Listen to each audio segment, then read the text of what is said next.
If you're feeling like an alien and you want to win the jackpot, don't blink twice, because you might feel cuckoo on the mountain within me. I'm Van Connor. And I'm Adam Ball, and this is Offscreen, your 7-day guide to everything movies. Boom. Groovy. Hello and welcome back to Offscreen. Well, as you just heard then with Van's intro, we've got a plethora of interesting and fun movies to talk about today. Did you just whip out plethora on me? You plethering? Well, you know, sometimes I just like to eat a dictionary, and that was today, quite clearly. An extra half of that word that you added that I don't normally. So we're going to look at Alien Romulus, the big one this week, I think. We've got Blink Twice, The Mountain Within Me, and we're going to start with Cuckoo, a teen horror. I've not really seen much about this. I haven't even seen the trailer for this yet, but yeah, what do you think? What do I think? Well, I'd heard a lot of hype on this one, and I was really looking forward to it. It's worth noting then, of our 5 films this week, 2 of them were out last week, but we didn't do a show, obviously, because I simply didn't get into Alien Romulus until an hour beforehand. So we kind of scrapped the show, and then we could have done it the next day as planned, but we didn't see the other films. So yeah, but you know, we will get to it. We will talk Romulus later, because there's no way in hell, having now seen it twice, that I'm not talking about Alien Romulus. And also Jackpot's a bit of fun. Why not? So, Cuckoo. I'd heard a fair amount of this, like buzz in advance, especially from American critics. American critic friends of mine had seen this a couple of months ago. They were very hot on this. And it's kind of the big project for Hunter Schafer. You know Hunter Schafer from Euphoria and the Hunger Games prequel that I still somehow haven't seen. I'm told it's actually pretty decent, although given the rest of them, I'm somehow doubtful. But yeah, Hunter Schafer is... a teenage girl, she's meant to be 17, but the casting doesn't quite work here, who moves to a Bavarian resort. So an American teen with a German dad, right? Played by Martin Sokus, so immediately extra star on the end of this review. Martin Sokus, you get an extra star every time. She goes to, her mum has recently passed away. She goes over to Europe with, you know, the dad and the new stepmom and her half-sister and stepsister, and they go to live at this resort, like a Bavarian ski resort type place, that's run by none other than Dan Stevens. And when I say Dan Stevens, not typical swarthy, sexy as hell, you know, classy British Dan Stevens. No. This time, he's playing German. And he's playing so German that he's wearing rimless glasses, he has a turtleneck and rolled up sleeves. That level of German, okay? Like serious German. You're going to hear the accent in a minute and you will not stop laughing, I promise. So, okay. No sooner has our lead arrived at said Bavarian resort and started working, like gotten a summer job, kind of thing, working at the reception desk while she integrates and stuff like that. She starts to notice that something's just not quite right here. There's a weird thing going on with, like, pregnant women and, like, mysterious vomiting fits, and the boss is behaving really odd. And then one night, she gets chased whilst riding her bike home one night. She gets chased by what appears to be this frenzied, crazed, like, older middle-aged lady with red eyes. It's a really just psychotic setup. You don't know quite what's going on. Of course, it is all about this mystery. After that incident, however, she wakes up in the hospital to Dan Stevens, and the mystery starts to unfold. So I've got a clip for you. This is her waking up in that hospital to her boss.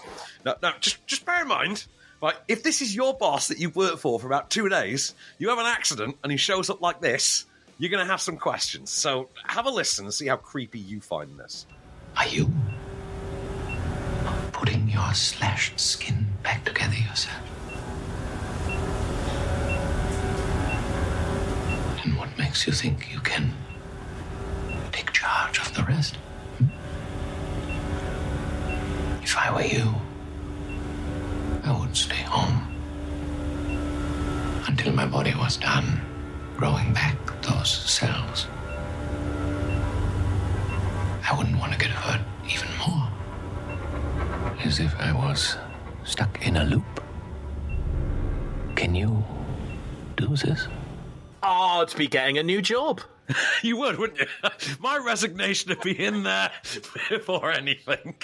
Yeah, you got it.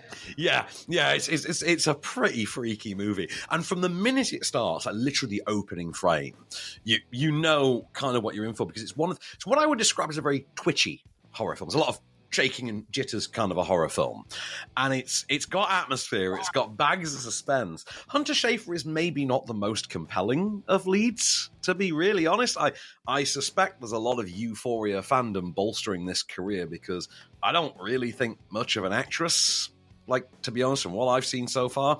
But, I mean, I had fun with it. I did have fun with it. It did keep me guessing. And it's one of those great horror films whereby they give you the actual thing that, you know, when they drop the hammer, when they throw the hammer down, as I like to say, and they give you the, okay, here's the crack, here's what's going on. They give you that, but there is also then a sort of an alternative supernatural explanation as well, so you can kind of take or leave it. But when it goes there, when it really goes for the agonizing, just, we're going to drag time out as much as possible, agonizing suspense, this goes down gangbusters. I thought this was really solid. I was really taken by this. I can see why it has the sort of fandom, the immediate fandom it does. But Hunter Schafer for me is the weakest part of this. Although, again, for the star I would take away on my rating for Hunter Schafer, I have to give that star back. Yeah. Martin Sokus is in this movie, and I love Martin Sokus. I'm sorry, I'm a Triple X fan, and he's the bad guy in Triple X. I love him in it. So, you know, I'm always happy to see him. Well, it sounds like a fairly solid movie worth going to see. It's in cinemas from today, if you want to go and see it. All right, let's move on then. Kevin Costner, The Mountain Within Me. This isn't another one. Is it not Kevin Costner? Not Kevin Costner. Definitely not Kevin. This was a documentary for one thing, so definitely not Costner. I'll tell you why I've said that. It's because the IMDb page that I've loaded up has got him across the top. But it's actually Horizon. Yeah, as I said, they're promoting the home release of Horizon at the moment. This is why you stop believing everything IMDb says. Yeah. Anyone who works in film will tell you do not believe IMDb, because anyone can add to it. Yeah. Trust me on that one. So, a bit like Wikipedia. Yeah, exactly like that. In fact, this would be right up your alley. This is the kind of thing I could imagine in your BBC capacity you would talk about, like on just in general on your show. So it's a documentary about a rugby player who had an accident and was paralysed from the neck down and was told that there was a good chance he was never going to move again. And just through pure grit and determination and, more than anything, the love of his friends and his partner, he not only managed to move again, he's up and walking and near enough completely back to, you know, mobility with limitations. Wow. As we're told, he can never play rugby again or anything like that. But he channeled all of this sort of drive. After having, you know, regained his mobility, he sort of then rechanneled that drive into climbing mountains. And he formed his own charity called M2M, which is millimeters to mountains, and became this figure of complete inspiration for charities and causes of just taking people up mountains with him. And it is this absolutely incredible, really powerful journey. I don't want to get too much into it before I play you the clip. Have a listen, and you're very quickly going to get that there's a sort of a joviality to this, as well as there is a tragedy. Like, he has clearly quite very good and close and affectionate friends, and you're going to pick up on that very quickly, particularly with the last line of this clip. My name's Ed Jackson. I was a professional athlete. I was at the peak of my career, then everything changed. I had an accident. I had to be resuscitated 3 times. I was completely paralysed from the shoulders down. I was in a pretty dark place. Many times I thought, I don't want to be here anymore. Oh, sorry. I realised then that it wasn't about me. He was like, I'm going to walk again. Don't speak too soon. Wow. I mean, it makes you think, doesn't it? Like, a man who has been paralysed from the neck down has done something I've never done. Well, it's especially tragic when, you know, cause as we get this quite linearly, it's quite linearly presented as of an ABC type of chronicle, and we see him initially in his rugby playing prime, which obviously then just heaps on the tragedy. I mean, it's worth noting as well that the accident in which he was paralysed is one of those things that really could have happened to anyone as well. Like, it adds that very tragic quality to it. And for the record, about 20 minutes before I cried in this. Honestly, I was weeping about 20 minutes in. Wow. When you are hearing the words that, you know, he wrote at the time, at the time of the accident and the things he wrote and how he was feeling, and you're just like, oh God, I would be so much worse. Like the guy has this over me because I wouldn't. But this was a really powerful, really moving documentary. There's not an awful lot to say to it, other than it's very well shot. There's some quite interesting use of like drone footage of them as they're climbing the mountains. For instance, they actually use, as they get to the very top of the summit, they have the drone sort of whipping around them. During these moments of just great emotional rapture, which have been so earned by that point. You are really captivated by it. It's quite breezy. It's very engaging. Obviously, very heartfelt. Quite short. Like I say, very breezy, but very short as well. It's only something like around the 90-minute mark. Once you tack on credits, you're talking about 84 minutes. Wholeheartedly recommend this. This is really worth a watch. But I can see this being something that maybe will find more of an audience on streaming and maybe isn't so much of a theatrical venture. I don't think you'd go out specifically for this. I agree, yeah. This is a Sunday afternoon when it's raining, kind of, nice cup of tea and sit on the sofa and watch. But if you do want to go and see it in the cinema before it's on streaming, The Mountain Within Me is in cinemas from today. Stay there. We have got Alien Romulus to come, and we'll look at Blink Twice next. So we'll see what Van thought.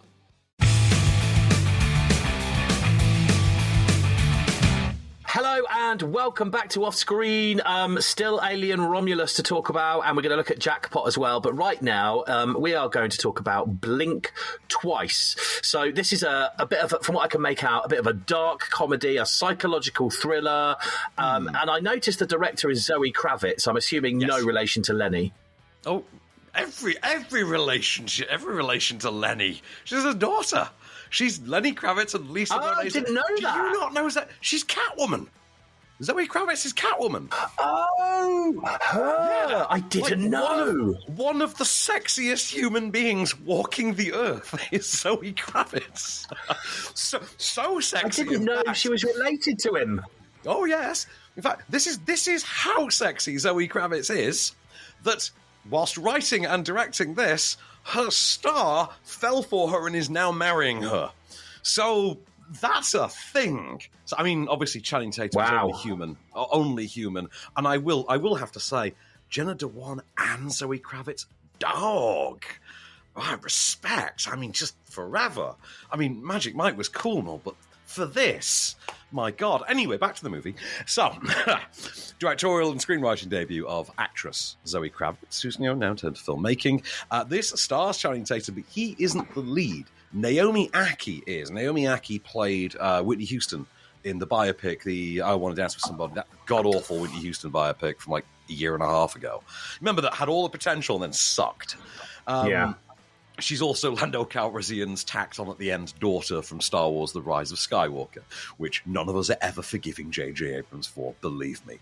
The idea here is that Naomi Ackie is just a jobbing sort of gig worker waitress who's catering a function one night with her colleague and best friend, played by Alia Shawkat, and it happens to be a private function for this tech billionaire named Slater King, who's played by Channing Tatum. And he has recently been Me Too'd. For lack of a better term, he's been Me Too'd. He's done the thing, as we're showing over the credits, he's done the thing where he's done the interview, he said, I'm so sorry for my behaviour. And he does the usual nonsense speech that they all make. He's done that. We see Channing Tatum do a terrifyingly convincing version of it. Whilst they are catering his party, Naomi Akkie's character, Frida, starts to bond with him unexpectedly.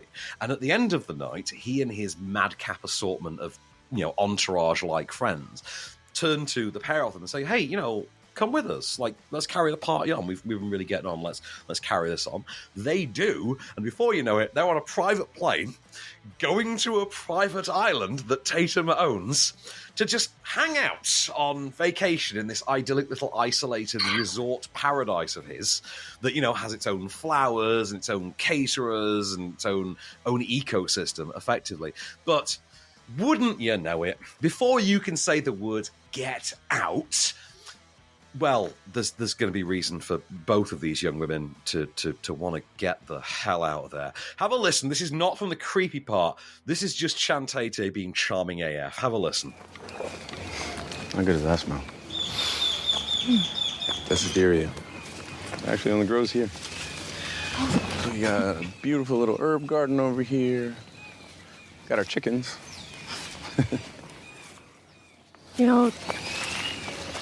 It's not what I thought it was gonna be. What do you mean? The legendary parties of Slater King with drugs and debauchery. We still do drugs. We just do them with intention. And we still have fun. It's just a little different now. So this becomes quite graphic, I'm assuming. No, it's not a graphic. It's disturbing. But I wouldn't describe it as graphic. Now, it ramps up the mystery, I think, quite well. It comes in very, very different... The mystery unfolds in very, very different ways. And I think it's quite clever about how it goes about it. I'd be terrified to learn what the inspiration was for writing this. If anyone's got the interview with Zoe Kravitz where she reveals that, I would be genuinely terrified to know what the inspiration for any of this was. There is a certain Epstein quality to it. Like, let's just say without the kids. That's what I'm saying. Without the kids, there's an Epstein quality to this. I thought this was really good. I thought this was really solid. I didn't find the end reveal that shocking. When they, again, throw the hammer down and give you the, okay, here's the crack, didn't find that shocking. But I think it is more about the depravity of it. It's more about that rules of attraction level of writing that she's gone into here. I think Naomi Ackie makes her a really solid lead. I will always watch Alia Shawkat in anything. Channing Tatum is terrific in this film, and he does get to play something very different to the kind of role that we are used to seeing him in. There is still some of that lantern-jawed, boyish charm to it. Obviously, there has to be, you've heard the clip, he has to be, as I say, charming AF. But the rest of the cast on this thing are insane. And I say this, it's a movie that co-stars Christian Slater, Simon Rex, Adria Arjona, Haley Joel Osment, Gina Davis, and Kyle Bloody McLaughlin. Yeah. Christian Slater. I haven't heard his name since I was about 12. Well, you've clearly not been watching very good TV then, my friend, because he was in Mr. Robot and he was stellar in it and he won some awards and he deserved every single one of them. But wow. Yeah, great cast, great script. I think this thing is shot in quite a unique enough, because I wondered with the setting of this, is this going to feel a bit Glass Onion? Is this just going to feel a bit, we're doing creepy Glass Onion? And it doesn't. It managed to be quite inventive enough visually and stylistically. The framing of it I found quite interesting as well. There is a noticeable use of framing that I don't want it. If I get too into it, it becomes a bit spoilerific. But I thought it was really impactful and worked very, very well.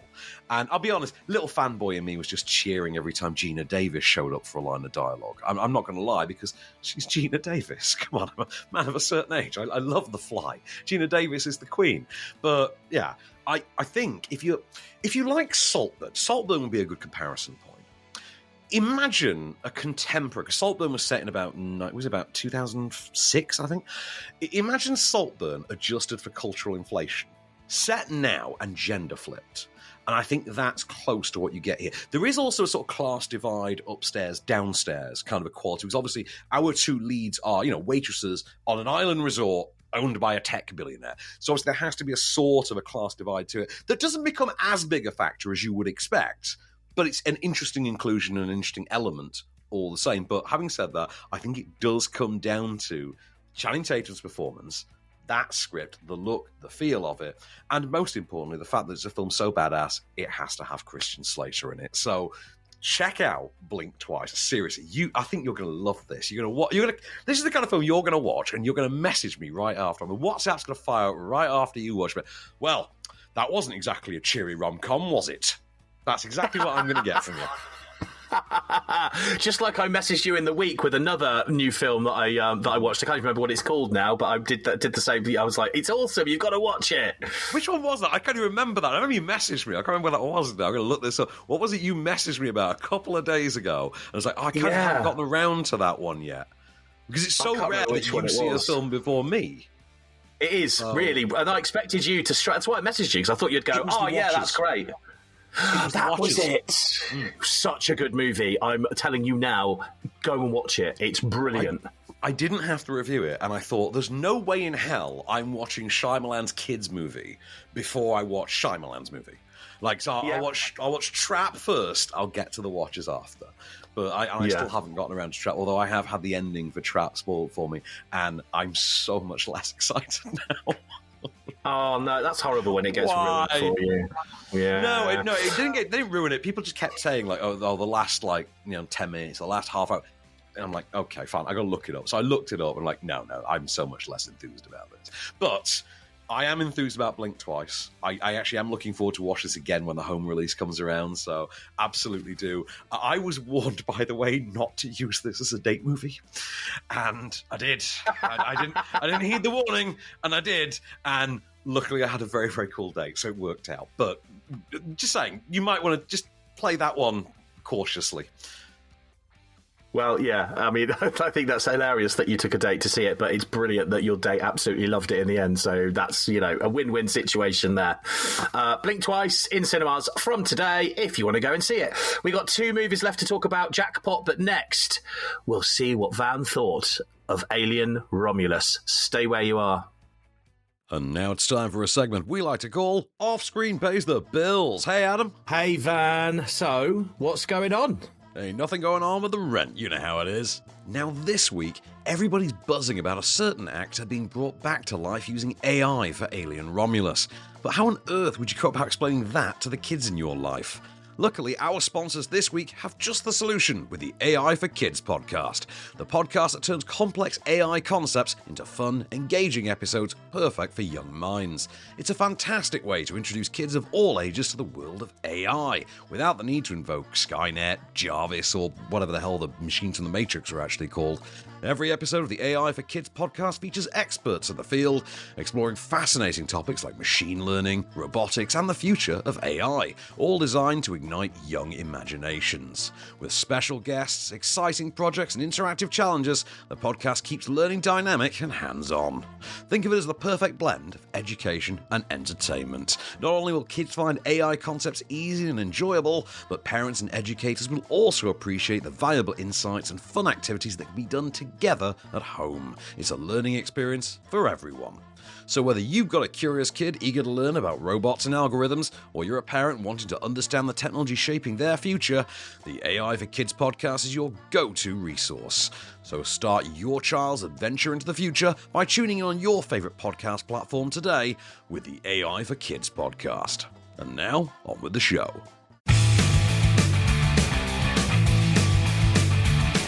Hello and welcome back to Off Screen. 2 more movies to go. We're going to look at Jackpot in a moment. But right now, the new movie from Kevin Costner, Alien Romulus.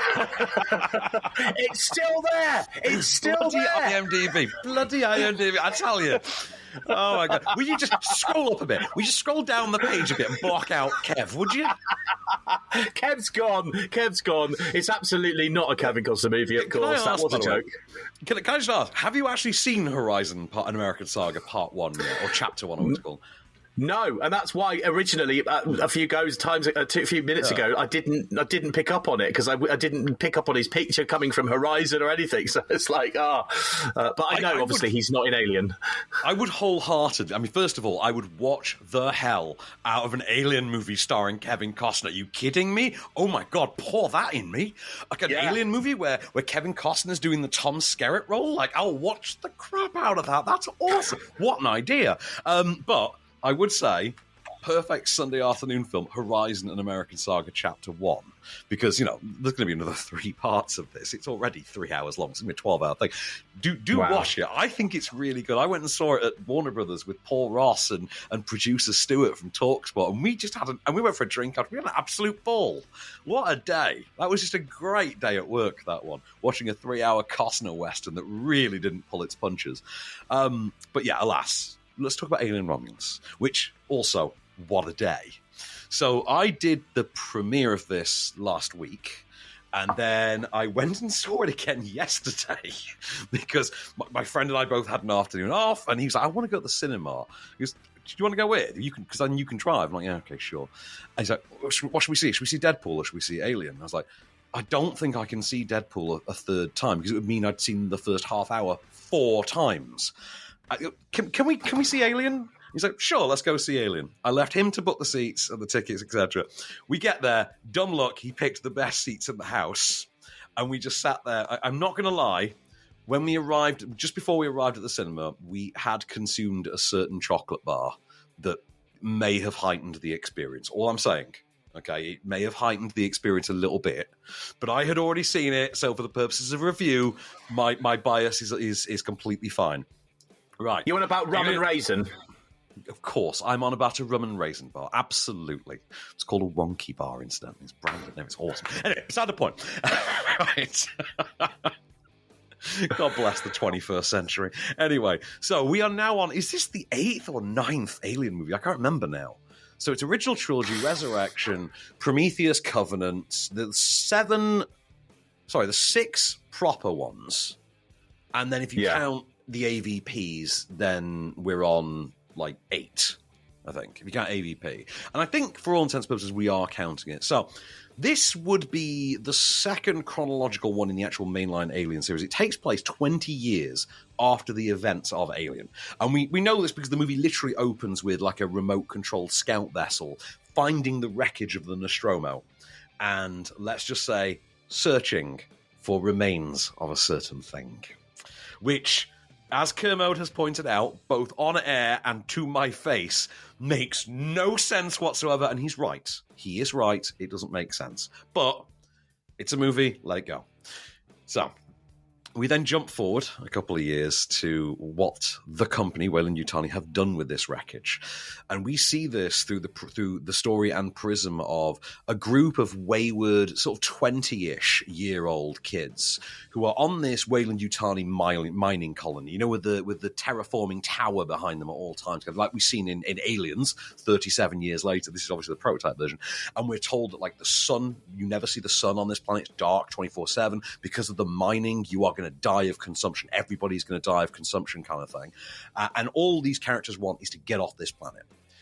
And in order to do that, they need the physical means to get there, to get to the next planet, which is 9 years travel away.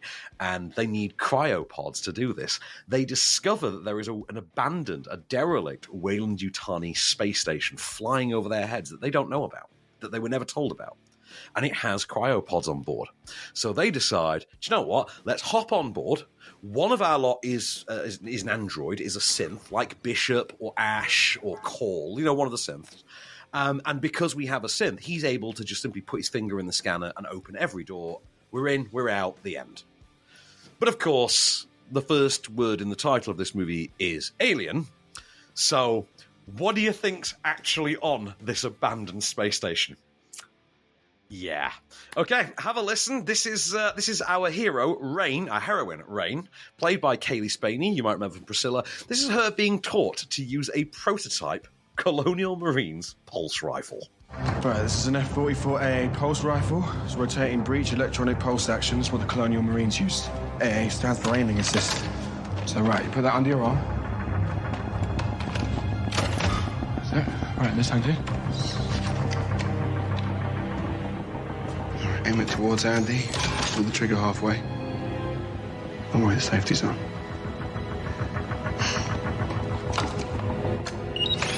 See? Aiming assistance. That thing comes towards you. You point it in this general direction, you'll never miss. Where'd you learn all this? Games and magazines. So have the weapons they use come really far in 20 years? Because that doesn't sound massively different to what they would have had in the original Aliens. Well, this is the thing. They are the prototype version of the Marines pulse rifles from the second movie, from Aliens. So these are the prototypes. Obviously, 37 years later, they will have refined this into, Hicks and Hudson's iconic, one of the coolest weapons ever made. There is a fair bit of that going through this. There's loads of background Easter eggs and things. A friend of mine pointed out that if you pay attention to the background at one point, the actual save point from Alien Isolation, the PlayStation game, is a part of the set. They have built it into the set. And the characters just walk past it like it's nothing. It's like, oh, the PlayStation thing. Yeah, okay, cool. It is very much that. Like, you see Ripley's sneakers. There's loads of like little in-jokes and references and things like that. But first and foremost, it's just a great little horror film. And I think it does the thing that an Alien movie really needs to do now, which is, I don't know about you, I'm actually sick and tired at this stage of Alien mythos. Because it's not a franchise that's ever needed it. The genius of Alien, and indeed Aliens to an extent, was always, there isn't a mythology to this. Okay, we're telling you a story, but this is a one-and-done creature thing. We don't need to know about them. They are scary because you don't know about them. They're space insects, for lack of a better term. The xenomorphs are space bugs. They're like the things from Starship Troopers. Nobody needs to make 9 Starship Troopers prequels to explain how the arachnids came to be. And Alien has always suffered with this. By going and doing a stripped-down, bare-bones, back-to-basics horror movie, that turns out to be one of the best decisions they've ever made in this franchise. So much so that I would genuinely, if I'm rewatching the Alien movies now, I am genuinely going to go original trilogy, this, and stop. And I say that having watched the other 3 this week, and God, those are some diminishing returns right there. Huh? I mean, I'd never seen the director's cut of Resurrection before, but and it did improve it, but diminishing returns barely covers it. Covenant, in particular, is dire, and Prometheus makes no bloody sense whatsoever. Having said that, I think the cast here are great. David Johnson, who plays the synth Andy, gets to do this whole Flowers for Algernon kind of arc. He gets to play 2 very distinctly different personality and IQ levels, and it's fascinating to see the absolute sort of just bravado that he leaps into both takes on the same character with. Kaylee Spaney is a likable enough lead, but I don't think really shines. And I will say, and this is the source of a lot of contention, because obviously it's been a week since the film's been out, and some people have really cried havoc over this thing. There is a resurrected deceased actor who is in this film, and he is in the Alien franchise, and they have included, and he's a big part of the movie. And I will admit, and again, Kermode, on mic and to my face, had this conversation with me. I understand where he's coming from, because given the nature of that character, there was no need to do it the way they've done it. The CG isn't quite convincing, and for a film that relies so heavily on practical effects, it's a very confounding decision. It's mystifying that they've done it. It's one of the only 2 black spots, I would say, against an otherwise quite impeccable slice of sci-fi horror. Fede Alvarez, who made the Evil Dead remake in 2013 and Don't Breathe, has written and directed this. Ostensibly, he has remade Don't Breathe as an Aliens movie, just supplanting blind Stephen Lang for xenomorphs. But I kind of want that from an Alien movie. I want, just give me a horror movie with xenomorphs. I don't need mythos. I don't need Prometheus-level nonsense. I don't need you to tell me how the first alien facehugger egg was made, right? Because I don't care. That's not the point of Alien. At no point in Alien did they stop to ask where the xenomorph came from, and that's why Alien is so just awesome. And then you have Aliens, which is just like one of the best movies ever made, full solid, in my opinion, maybe the second best ever. But, enough. You can tell when Ridley Scott, as a producer, has had a hand in this, because they do bring up certain things. But when it's Fede Alvarez's movie, yes. And I will say Ben Wallfish's score in this, which refers back a lot to previous scores, including Prometheus at the point, I think is really powerful and really something. I think it's one of my favourite movies of the year, hands down. I say that given the last 20 minutes fall apart very quickly, but they do bring it back together. But it falls apart and then gets reconstituted. But it's one of my favourite movies of the year. I cannot think of many better times I've had in a cinema this year than Alien Romulus. I hope they do another one of these. So I guess the consensus there, great movie, just over-explaining a little bit in some parts, really. A little bit. There's also callback dialogue. There's characters using lines of dialogue from the other movies that you're just like, why? Why have you done that? There's it's one a different line of movie. dialogue. There's one line of dialogue early on that the synth comes out with, and it's a repeat of a line that Bishop comes out with 37 years later. You're like, okay, I'll allow that one, because they're both synths. So that could actually be programmed into them. That could, in universe, be a thing that's how they respond. They're programmed to respond to people questioning their humanity with that line of dialogue. Fine, I understand that. When you've then got characters later on saying things like, get away from her, you bitch. You're like, no, don't do that. Don't do that. Come on. Ugh. And I did audibly groan both times it happened. But, yeah. Having said that, though, as I say, great movie. tons of fun. Might be the best looking Alien movie as well, by the way. Like, genuinely might be the sexiest, coolest, most stylish looking of all the Alien movies. Because Resurrection should have been, but it kind of went a bit sideways on us.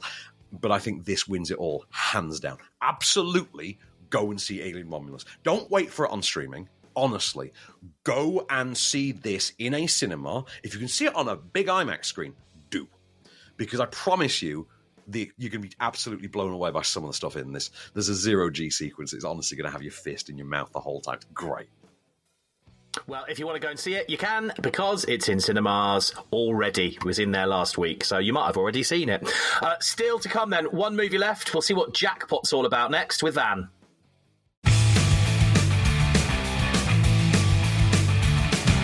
Hello and welcome back to Offscreen for one last ride. We're looking at what I would class as what looks quite a fun movie, and the sort of movie I would watch actually on a Sunday afternoon. It's called Jackpot. I will hand over to you, Van. Well, I mean, a Sunday afternoon might be the perfect thing because it's a Prime Video movie. So you can watch this on Prime. You can stream this. I heartily recommend this if you are going to be sat around on the couch on Sunday afternoon. You want something like fill 100 minutes or so. So it's the new movie from Paul Feig, director of Bridesmaids, Spy, the 2016 Ghostbusters reboot that turned the internet into a dumpster fire, if you remember correctly. And it stars Awkwafina in the lead and in the second billing role, Mr. John Cena, ladies and gentlemen. So the idea here is it's LA in the year 2030. Ostensibly, it may as well just be today because they're all using this year's iPhones, kind of thing. You know, it's the setting, the year doesn't really matter. It's just meant to be 5 minutes in the future. But the idea is that by this point, California has set up a new rule.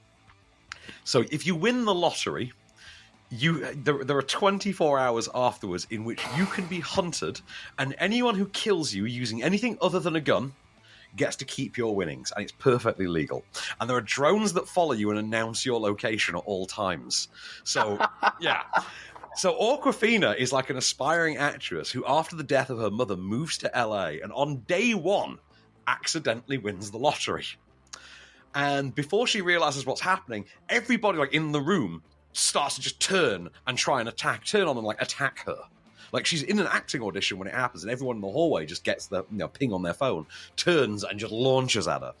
And she quickly takes on the services of John Cena, who is a sort of hapless wannabe security agent whose profession is basically to protect lottery winners for the day in exchange for like 10% of your winnings or something. But he's kind of a loser. But he's still John Cena, so he's charming as hell. And that's it. It's the pair of them just trying to make it through this day. Have a little listen to Jackpot. Katie Kim is our new jackpot winner. Happy hunting, L.A. I definitely didn't get the part, so there's no need for the death stare. She's my jackpot. What is happening? Uber for Katie? Did that look as cool as it felt? Oh my God. What is going on? Katie, you won the lottery. And now anyone with a losing ticket that kills you before sundown gets her money. Legally. Okay, that's murder. Oh, not in California. It's just a chance at the big time.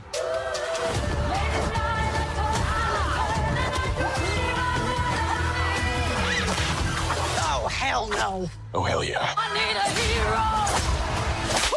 hero. Ooh, I felt that too. This just sounds like a really fun movie, and it sounds like it's got a great soundtrack. To be honest, every time I hear that song now, and I know a lot of people do this now, that song is now just owned in all of our minds by Shrek 2, isn't it? Like, Shrek 2 just owns Holding Out for a Hero forever. It might be one of the most impactful uses of a song in any movie ever, and it's, of all things in the universe, Shrek 2. I mean, there are no good Shrek sequels, particularly Shrek 2, but yeah, it's amazing how that works. This is good fun. It's not a groundbreaking movie, but it's good fun. Awkwafina is Awkwafina. You know, she's playing to type. John Cena is, again, playing to type. However, my MVP on this one is Simu Liu. It's Shang-Chi, who turns up just being the sleaziest corporate word I can't say on air, type. You can imagine. And I'll be really honest, I'm really jealous of his wardrobe in this movie because the dude looks fly as hell.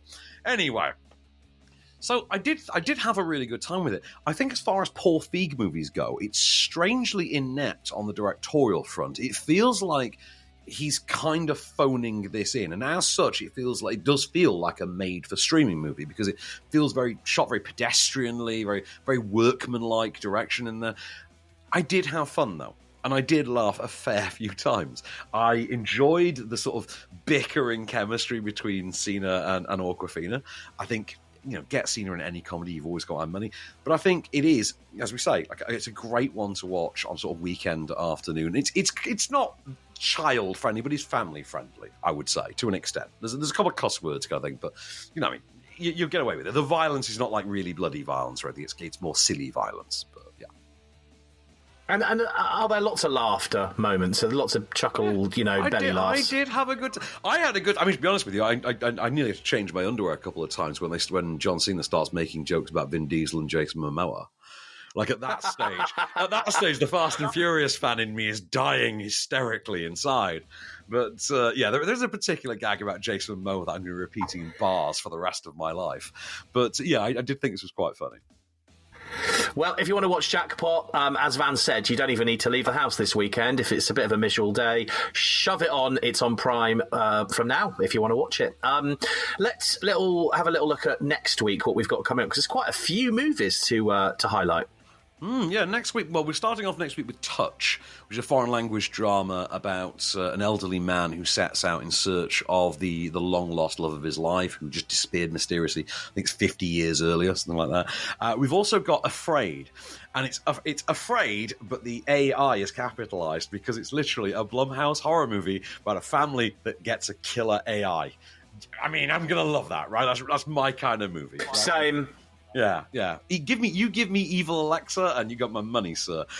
We've also got Sing Sing next week, which is meant to be an aspiring Oscar movie. It stars Coleman Domingo. It was a very big deal when it opened stateside a few months ago. And again, I had Chicago friends ask me about it. Like, have you seen this? I'm like, no. I got invited to the Chicago screening too, but obviously I can't go.